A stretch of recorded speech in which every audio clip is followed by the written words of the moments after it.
E andando nós, agitados por uma veemente tempestade, no dia seguinte aliviaram o navio. E ao terceiro dia, nós mesmos, com as nossas próprias mãos, lançamos ao mar a armação do navio. E não aparecendo havia muitos dias, nem sol, nem estrelas, e caindo sobre nós uma não pequena tempestade, fugiu-nos toda a esperança de nos salvarmos. Atos capítulo 27, versículo 18 até o 20. O apóstolo Paulo foi várias vezes preso por causa do evangelho. Em Filipos, a acusação era contra Paulo e Silas. Isso está escrito em Atos capítulo 16, versículo 20, que diz assim: Esses homens, sendo judeus, perturbam a nossa cidade e nos expõem costumes que não nos é lícito receber nem praticar, visto que somos romanos. Já em Cesareia, Paulo foi acusado deste modo. O governador recebeu a seguinte escrita do oficial romano de Jerusalém a respeito de Paulo.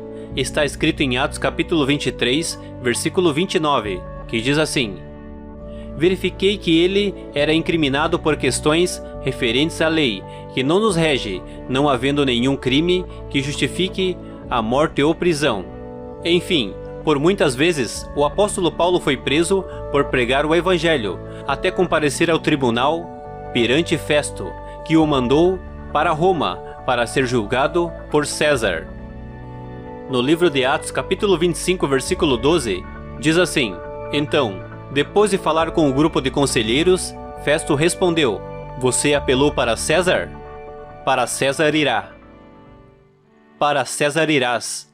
Durante a viagem, o apóstolo Paulo não para de pensar nas palavras do governador Festo: Para César irás, pois essas palavras mudarão completamente a história do apóstolo Paulo, que começa agora uma viagem até Roma para ser julgado por César. Paulo está preso há 2 anos, de modo que a longa viagem a Roma ao menos significa uma mudança de ares. Paulo sai da prisão para ir até Roma e consegue assim respirar um pouco de ar puro. Mas as muitas lembranças do apóstolo Paulo de suas viagens marítimas incluem muito mais do que brisas refrescantes e belos pôres do sol. Assim, a ideia de ter que fazer uma viagem para comparecer perante César deve fazer o apóstolo Paulo refletir seriamente a respeito do que o aguarda. Paulo já enfrentou muitos perigos, muitas vezes tendo sobrevivido a 3 naufrágios e até mesmo passado uma noite e um dia em mar aberto. Além disso, essa viagem será bem diferente das viagens missionárias que ele fez quando era um homem livre. Paulo viajara como prisioneiro e por uma enorme distância de mais de 3.000 quilômetros de Cesareia até Roma. Embora o apóstolo Paulo soubesse que enfrentaria dificuldades, ele não poderia saber de que forma essas dificuldades se assumiriam.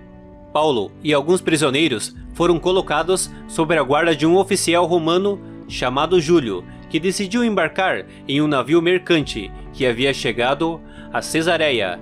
Esse navio tinha vindo de Adramítio, um porto da costa oeste da Ásia Menor, do lado oposto da cidade de Mitilene, na ilha de Lesbos.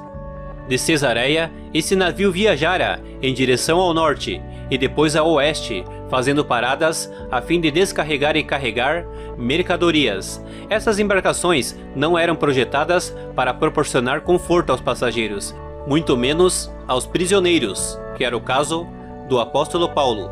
Felizmente, Paulo não seria o único cristão no meio daquele grupo de criminosos. Pelo menos 2 irmãos cristãos estavam com ele, Aristarco e Lucas.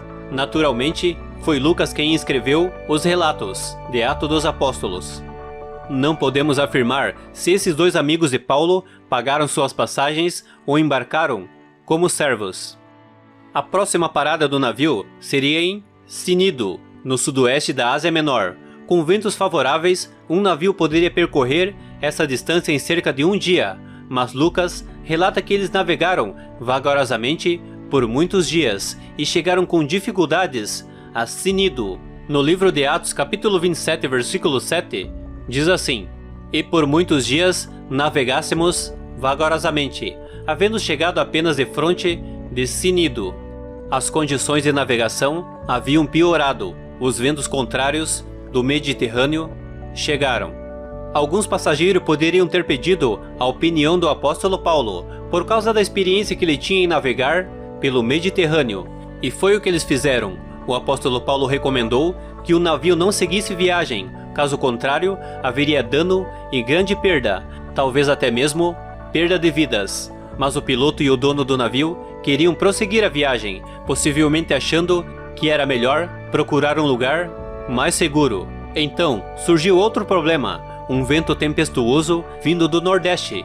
Por um tempo, eles encontraram proteção através de uma ilha pequena chamada Cauda, a uns 65 quilômetros de Bons Portos. Mas o navio ainda corria o perigo de ser levado para o sul, até se chocar contra os bancos de areia, perto da África. Desesperados para evitar isso, os marinheiros içaram o bote que o navio estava rebocando, e isso exigiu um grande esforço, pois é provável que esse bote estivesse cheio d'água.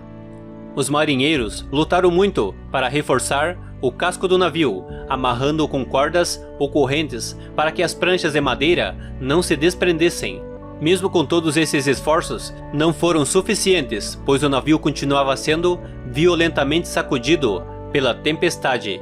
Depois de 2 semanas aterrorizantes, durante as quais o navio foi empurrado pelo vento uns 870 quilômetros, os marinheiros começaram a suspeitar que o navio estava próximo de terra firme, talvez por terem ouvido o som das ondas quebrando na costa.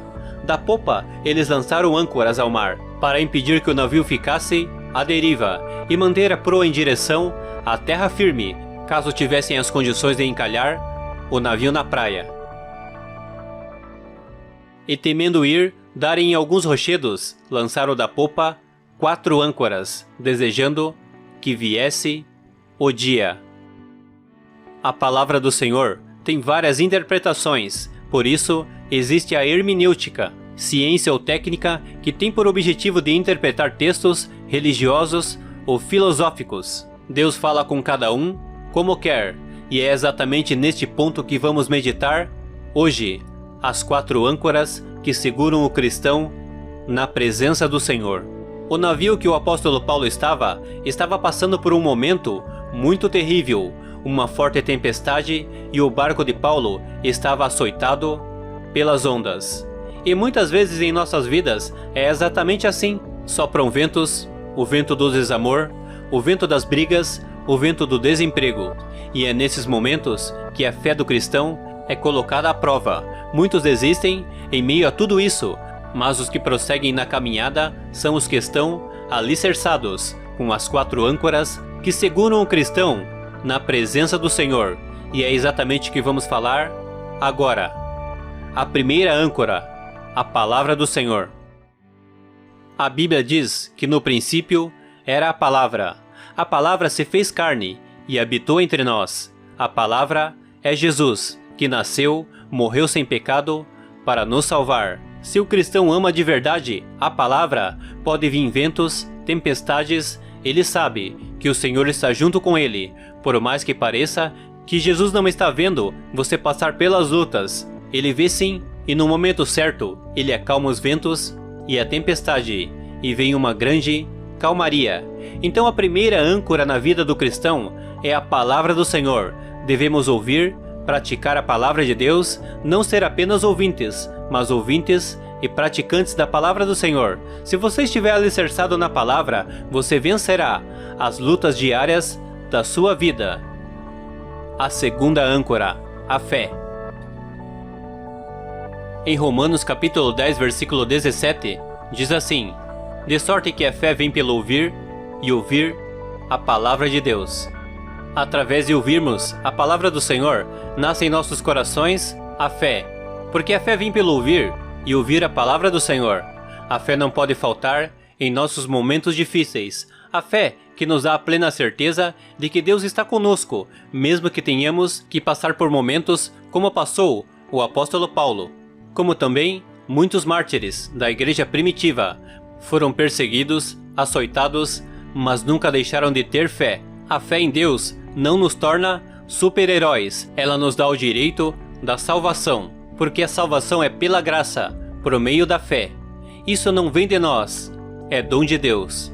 Você não merece ser salvo, mas se crê no Filho de Deus, tem o direito da salvação. A fé também tem que ser acompanhada pelas obras, pois a fé sem a obra é morta. No livro de Tiago, capítulo 2, versículo 20, diz assim: Mas, ó homem vão, queres tu saber que a fé sem a obras é morta? Porventura vamos praticar a fé junto com as obras. Então a segunda âncora que nos mantém na presença do Senhor é a fé. A terceira âncora, a esperança. Em Tito capítulo 2, versículo 13, diz assim: Aguardando a bem-aventurada esperança e o aparecimento da glória do grande Deus e nosso Senhor, Jesus Cristo. Todo cristão tem a esperança de que Jesus vai voltar, arrebatar a sua igreja, e essa esperança tem que ser viva no coração de todos que creem na palavra do Senhor. Devemos nos preparar para a volta de Cristo e ter a esperança de que um dia iremos morar com Ele na glória, quando Ele voltar. A esperança também é uma âncora que ajuda o cristão a viver feliz e prosseguir na caminhada cristã. A quarta âncora, o amor. A quarta âncora que nos mantém na presença do Senhor é o amor. O Senhor Jesus nos ensinou a amar uns aos outros. Ame o mais fraco, o mais velho, o mais novo. Ame as pessoas com deficiência. Ame os solitários, os atribulados. Enfim, o amor nunca é demais. O Senhor nos ensinou a amar com amor puro, genuíno, transparente, sem se apossar das pessoas como se fossem objetos de desejo. Jesus amou as pessoas, defendendo e restituindo a dignidade aos humilhados. Amou os doentes, os pobres, as crianças, os homens, as mulheres, enfim, amou o mundo inteiro. E esta também é uma âncora que nos mantém na presença do Senhor, amar uns aos outros como Cristo nos amou.